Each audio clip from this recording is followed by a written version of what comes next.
barriga. Qual que vai ser o desafio, Patrick? O desafio é beber isso aqui tudo, deixar na boca e não vomitar por 30 segundos.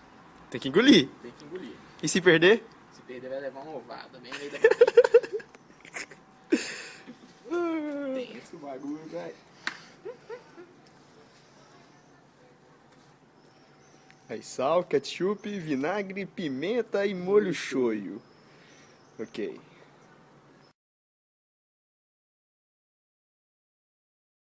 Um, dois, três e... Vai, Paucarinho, vai. Um, dois, três e vai agora, já!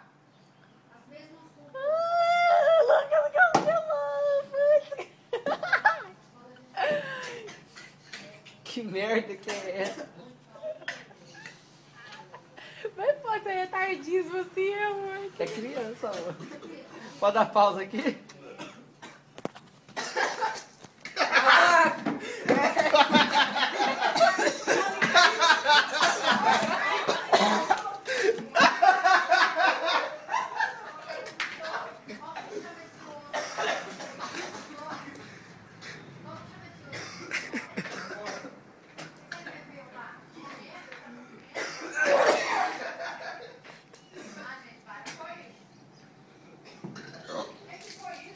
Nossa.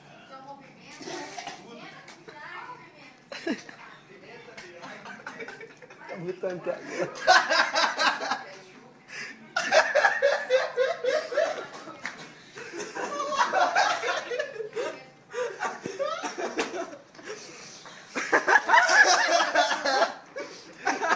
Como é que pausa aqui? Vai tomar roubada.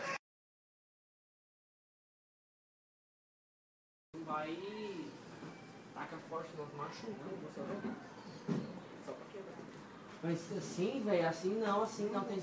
Pega um ovo sem tá gelado, pega um ovo sem tá gelado. Não tá de boa ainda, tá de boa. Esse aí vai machucar ele.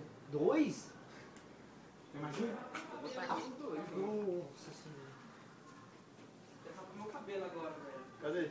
Não, minha mãe fez cagada, fez isso tudo torto. Oh! Olha aqui. Olha aqui, velho. Ah, não, velho.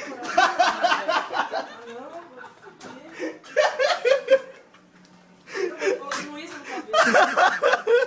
Acabou com o cabelo. Ainda. Acertou?